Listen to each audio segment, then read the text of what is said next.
Voice of Indonesia.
The Cello Biënnale Amsterdam is an international music festival focusing on everything cello related. Am I right? That's correct. That's correct. And it is the stage for top Dutch and international musicians, where ensembles and orchestras alike. The most exciting part of the Cello Biënnale is the Cello Concours. The cellists perform in front of international jury and live audience. And we have here and welcome our honorable guest from the winner of the cellist. We have Stefano Bruno. Welcome to Thank you. Indonesia. Thank you. You don't have to be nervous. I'm not nervous at all. I'm not even shaking. It's fine, it's fine. And then we have Isaac Lottman. Thank you. Hello. Welcome to Voice of Indonesia. And then we have Florianne Remme. Yes, thank you so much. Welcome to Voice of Indonesia. And Jobine Siekman. Welcome to Voice of Indonesia. And we have here Michael as the manager of the program in Cello Biënnale Amsterdam. Welcome to Voice of Indonesia. Thank you very much. Okay. So, before we begin today's interview, I would just like to say that your performance was like a movie background in real life. It's so amazing.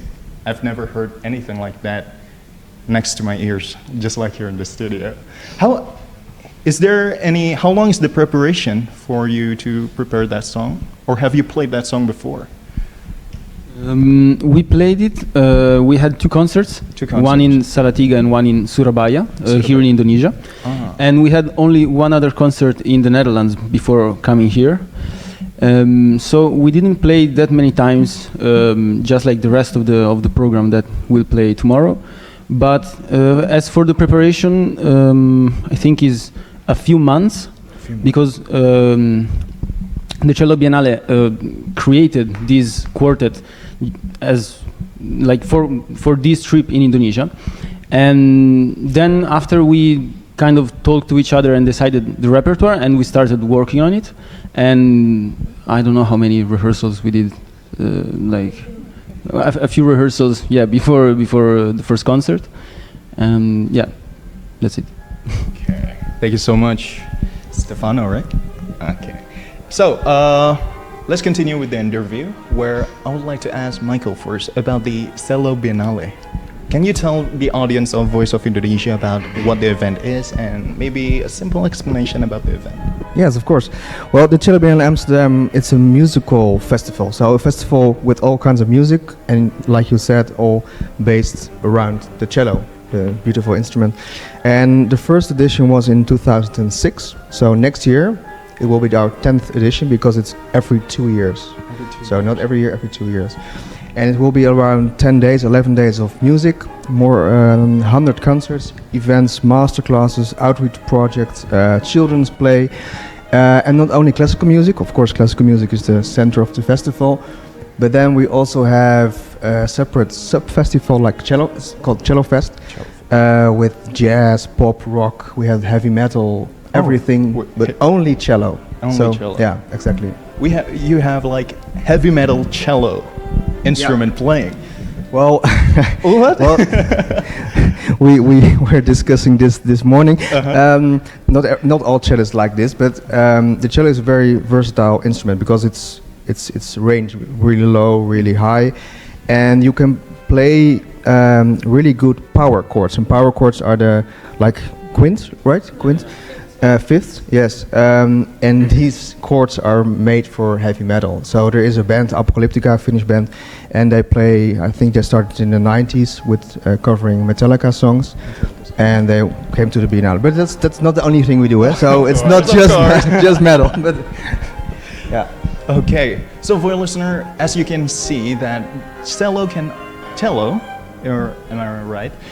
Cello can play many musical instruments and many music genre where it can point it out and focus on other music. And we have here our amazing guests, and they are quite young as well. Look at these beautiful faces. We have here from the young winners of the Cello Biënnale Festival from 2022 and one from 2016. So would you like to introduce yourself to the audience?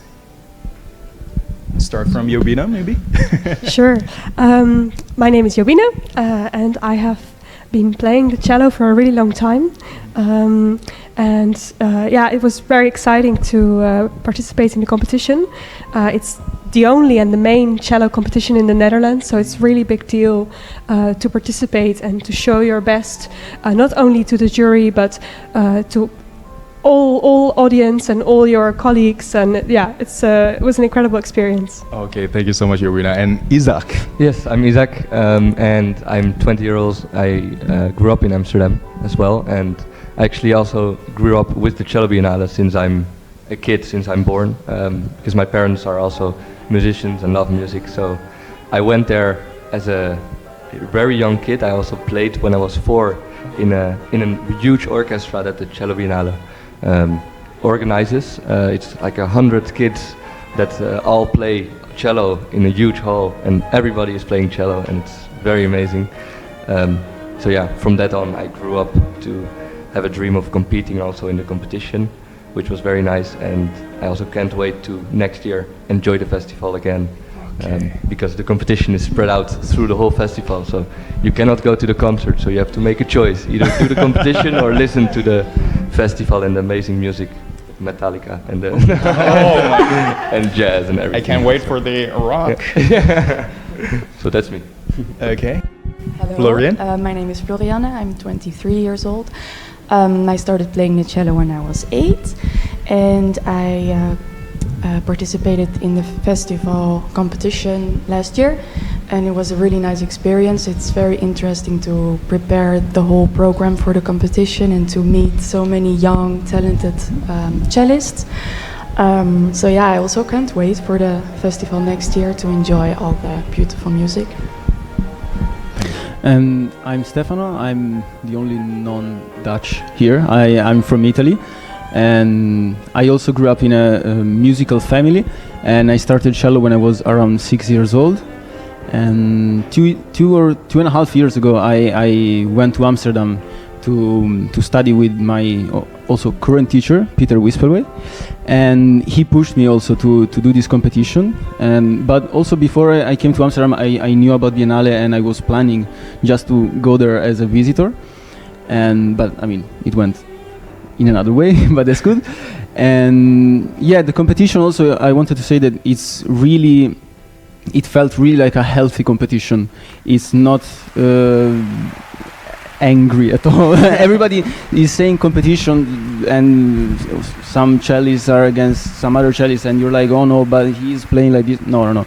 The Biennale is really healthy and peaceful competition, and the environment is really cozy and cellists are nice people. Yeah. Nice people, of course. So from what I've heard from your answers before, you guys started playing cello since you're young. When I was young, I was just playing with my kite.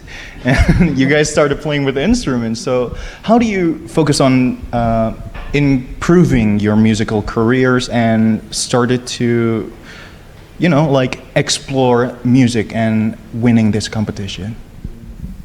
Should I go?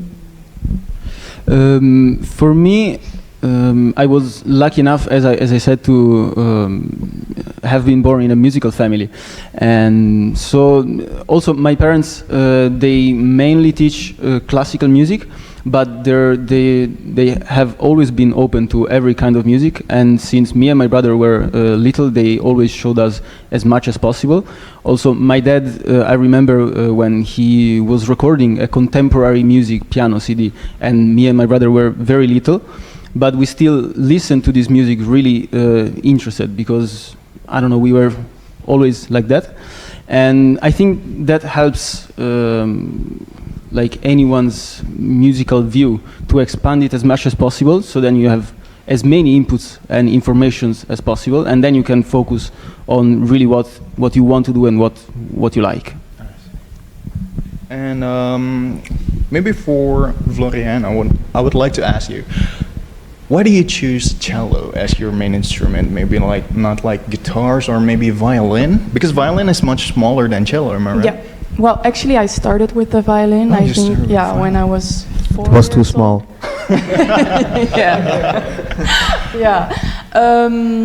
But I don't know, somehow I didn't really fall in love with the violin, so I stopped again. And I remember that as a small child, I really wanted to play an instrument. I just didn't know what, because there are so many instruments, and I couldn't choose. So I remember listening to CDs of different instruments, but there was no instrument that really got me.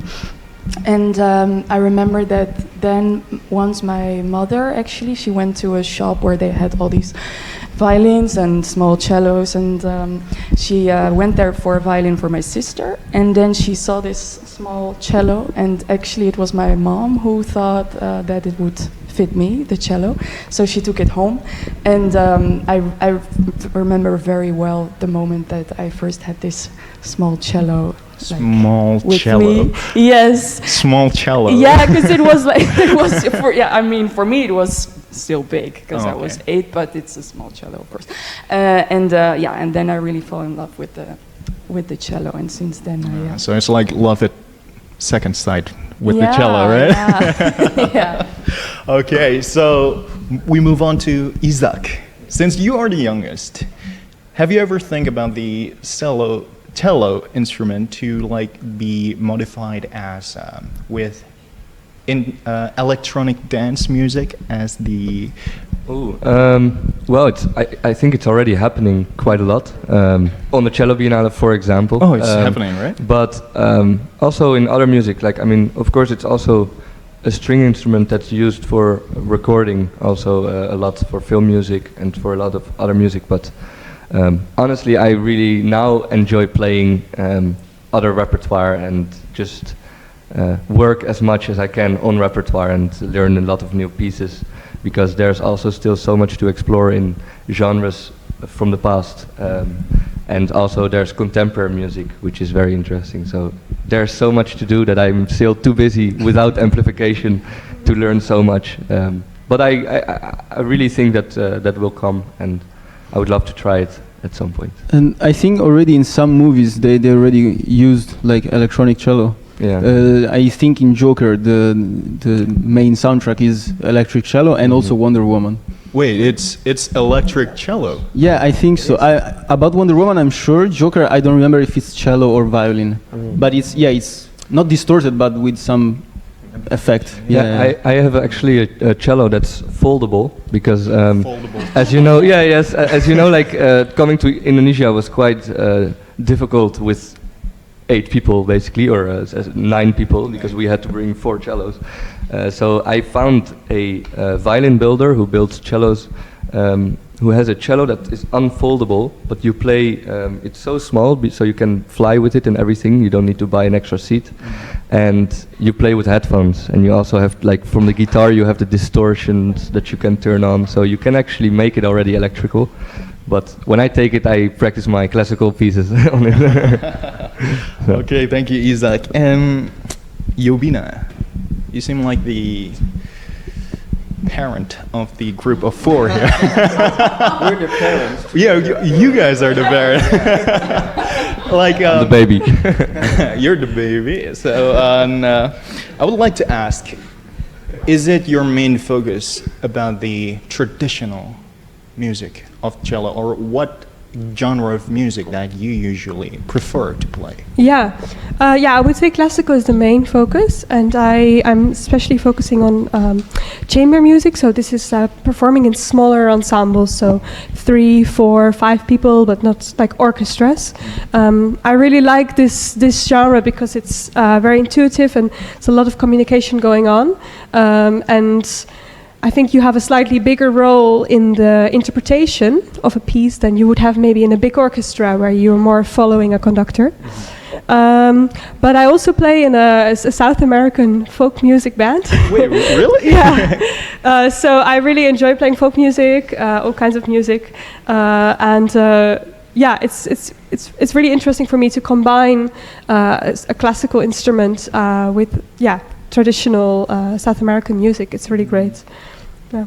Okay, thank you. So, have you guys ever play with other traditional instrument other than cello? Maybe traditional instrument from Indonesia, like angklung, or? I played once with the Indonesian flute, but I forgot the name. But we had a festival and the theme was music from all parts of the world, and we did actually an Indonesian song with the Indonesian flute. It was very interesting. Yeah. Oh wow, that's amazing. And so in Salatiga you played together. So a few days ago you played together with the Keroncong. Yeah. So that was also really nice to see. Well, first they played their own pieces, and then the Keroncong. Sorry, it's Keroncong. Yes, of course. They played their own music, and then they played together. It was really nice. So on Instagram, I think you can see it. It was really nice. Maybe you can tell our audience what's the Instagram, maybe for our listener to watch your other performance. Yes, well, we have Instagram, and that's just when you search for Cello Biënnale, you will find it. But we also have a YouTube channel with all kinds of recordings from previous editions. So, of course, last edition we had a live broadcast of the finals of the competition, so everybody can watch that. And during the pandemic, we were preparing our 8th edition, and like 10 days before, we already sold tickets and everything was set in stone. Well, not set in stone, because then COVID happened. But that festival was also special because we had to cancel, but we did it online. So we have like 18 different videos from that festival. So a lot to see online of the festival. Okay. Yeah. And also maybe it's nice to say about the cello itself, because maybe for us it sounds a little corny to say, but the instrument has a range that reminds of the human voice. So a lot of people, they don't know why they like the cello, but it's because it sounds really familiar, like it's resonating through your body. So that's also why this instrument is, it's the most beautiful cello. Yeah, it's the most beautiful instrument. Yeah. I understand why you guys said he can tell something beautifully by writing from his poet. Okay, so boy listener, here is my last question to the cellist. What are your thoughts to the future of cello music? Maybe like for the younger generation, maybe for other young ones with big dreams like yours to be playing in that major event. Any thoughts that you can give to the younger audience? Yeah, you can. Sure. I would say just start, get yourself an instrument and start playing. I think then very soon you'll become very interested and curious, and you'll enjoy it. And then you will see after that. Just start learning an instrument, and it's for me the main thing. Yeah. I see. So listen to recordings. And listen to all kinds of music and play all kinds of music. Yeah. Okay, thank you so much for a listener for enjoying today's special interview from the Cello Biënnale, the artists of the 4 winners from the Cello Biënnale from 2022 and 2016. So stay tuned with us because more of them, and always listen to music and stop war, stop everything, and just fall in love with music and connect with each other. And start a collaboration with other people, and of course everything will be at peace for tomorrow and for the future. And my name is Ray, and thank you so much for a listener for coming to this special interview. Always stay tuned in Voice of Indonesia, from Indonesia to the world.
Voice of Indonesia.